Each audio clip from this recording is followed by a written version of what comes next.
Right. Shalom. Shalom. This is the brother Ra'aya Brother Kalaya of GMS New Orleans coming at you with another lesson. But before we get started, as always, we're going to give all praises, glory, and infinite honors to Yahweh, Bahashem, Yahawashi, Bahashem, Rakakwadash.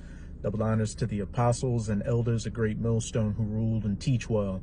In peace and salutations to you sincere Akim out there, pushing this word in truth and sincerity to the four corners of the globe. May you brothers endure to the end. Shalom. Shalom. And hey, the premise of this lesson is going to be, it's okay to hate these people out here.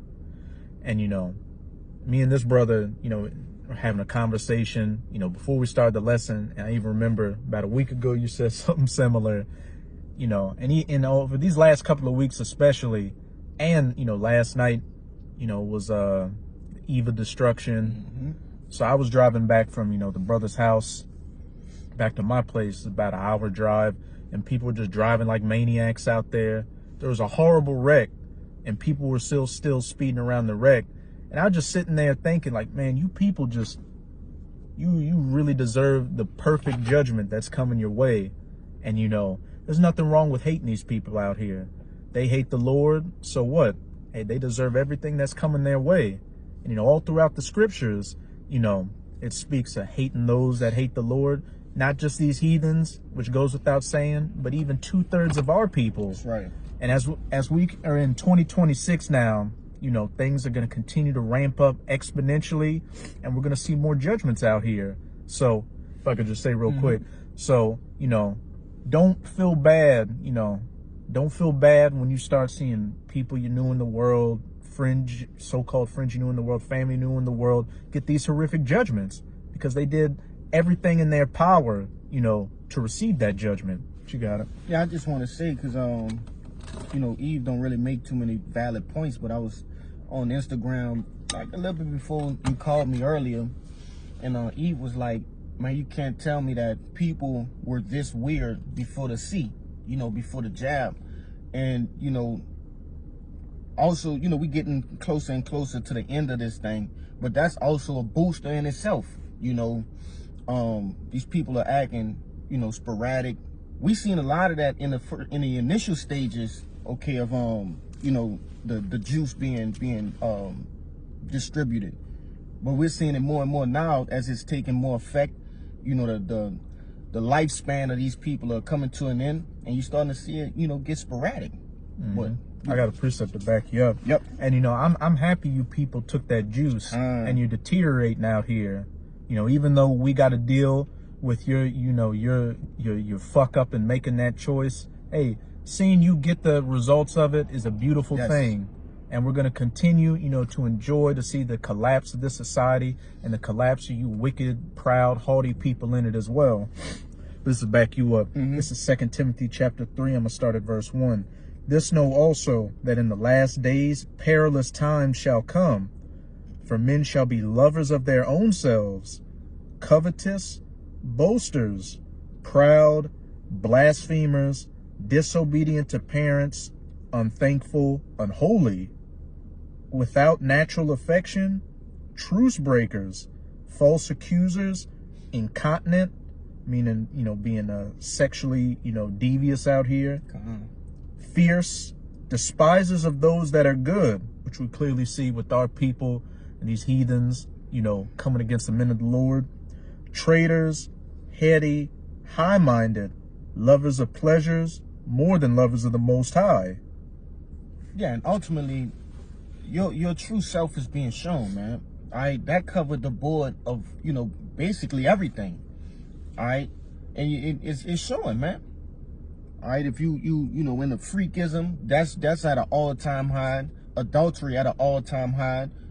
Just wickedness in general. All right, it's not being hid in the dark anymore. All right, you people are just letting yourselves go. All right, there's no shame in your wickedness now. But as I said, you know, for men shall be lovers of their own selves, you know, without natural affection, truce breakers, proud, boasters, blasphemers. That can all be, you know, encompassed in this whole social media generation. You know, backing up the brother, people's true intentions are being shown out to where everybody can see it. That you're just all a bunch of, you know, narcissists, you know, you're selfish, damn, you know, bordering on sociopathy. You're just a piece of shit. And, you know, you deserve to get flushed down the toilet like a piece of shit. The Psalms? Psalms 139, Slakia, in verse 19. And this is King David speaking. A man after the Most High's heart. Yep. And, you know, you just had that David movie come out. I didn't see that. It's a kid's movie. You know, they got David looking like a damn a beach bum, Edomite, making it look like a family friendly movie. Which, when you read the account of David's life, there's nothing family friendly about it, and there's nothing family friendly about what's about to take place with you wicked people out here. That's right. Verse 19, it says, "Surely thou wilt slay the wicked, O power. Depart from me, therefore, ye bloody men." Straight out the gate. Surely thou wilt slay the wicked, O power. So you wicked people out here, which, you know, Esau is the wicked, but what? Are people following after their father, the devil? You're honorary wicked as well. So you're going to get slayed too. Shit, they surpass the devil in their deeds, man. Hey, they make the devil blush. Verse 20, it says, "For they speak against thee wickedly, and thine enemies take thy name in vain." Ooh, to take thy name in vain. You know, what's this recent situation? We don't have the Lord's name over at the IUIC, and saying, you know, saying Yahushua is crap. Amongst these, you know, other, you know, camps out here and false teachers that are just taking the doctrine and doing whatever they want with it. Dragging it through the mud, man. As I said, for they speak against thee wickedly. And what? If you speak against the truth of what the scriptures actually say, you're speaking wickedly against it. And there's no, you know, gray area. We're coming into the times to where all gray areas are about to be taken out of place. You're either going to be hot or you're going to be cold. And whatever judgment comes on either side of that lot, hey, you're going to have to fulfill it. That's the spirit. We spoke about that last night in the Eve of Destruction video. You know, going along with the title that Elder Apostle Tahar came out with this you know, this year. All right. Because a lot of those people are on the fence, all right? They're neither hot nor cold, man. They're lukewarm. They've been, you know, tiptoeing in silence through the truth, man, all this time. And now the Lord is finna make you, you know, choose. You have to choose, okay? But verse 21, it says, "Do not I hate them, O Lord, that hate thee?" Question mark. "And am not I grieved with those that rise up against thee?" Read verse 22, Baba Kashan. "I hate them with a perfect hatred. I count them mine enemies." Hey, that's straight to the point.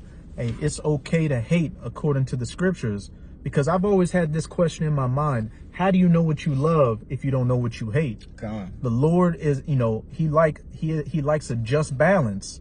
Hate and love, you know, are you know, two, you know, forces that have to be there. So the Bible isn't all love and forgive everybody and all that. The other side of that coin is what?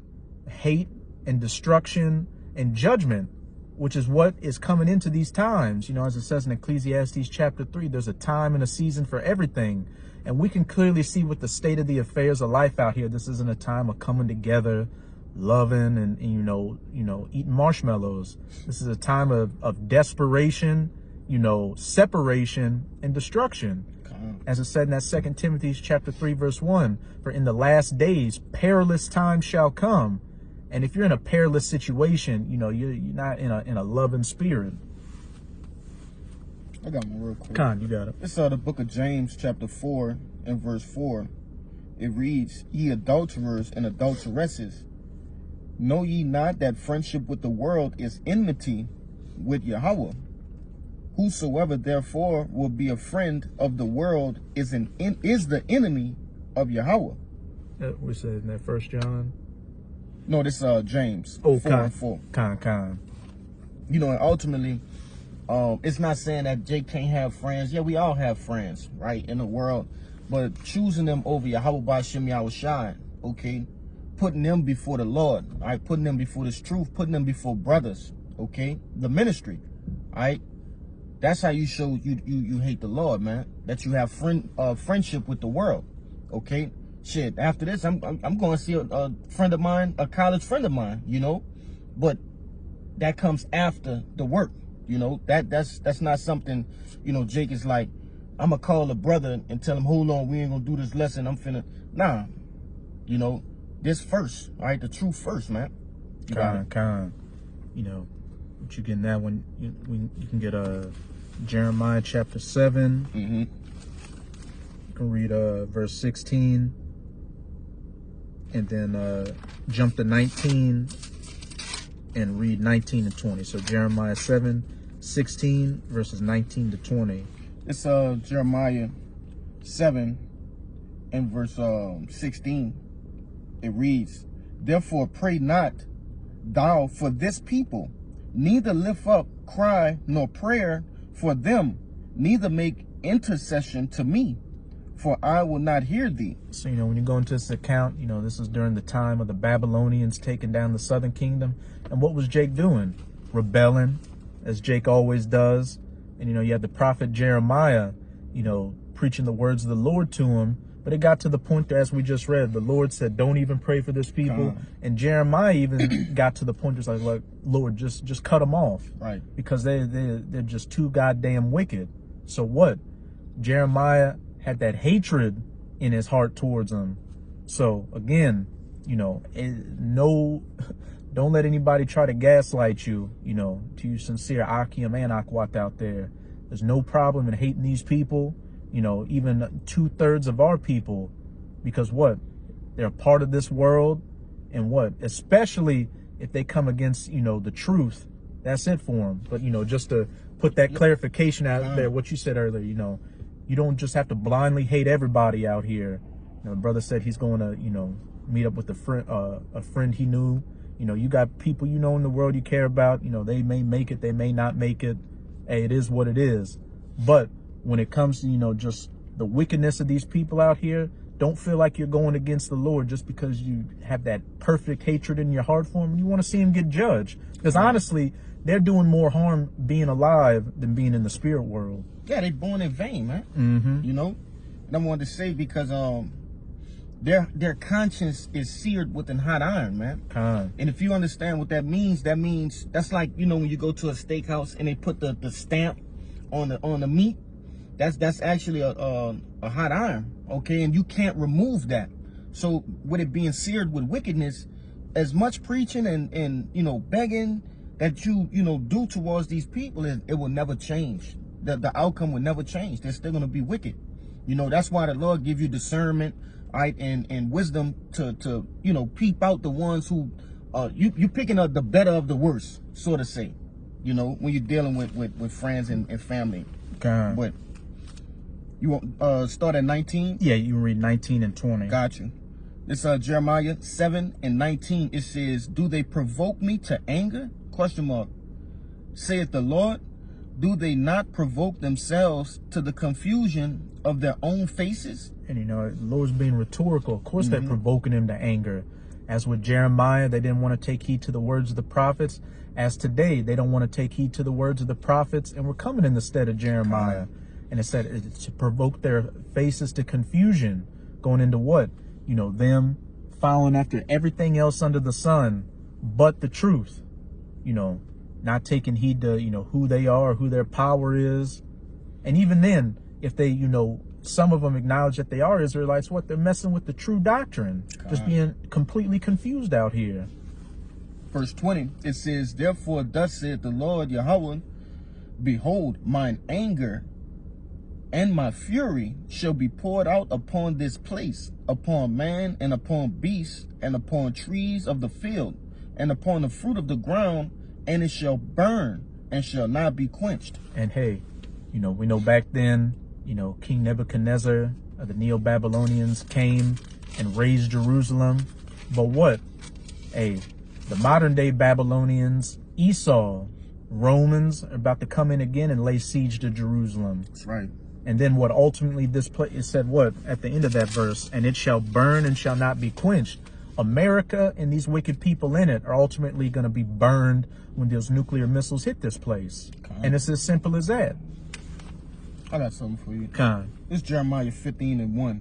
It says, then said Moses, and then said the Lord unto me, though Moses and Samuel stood before me, yet my mind could not be towards this people.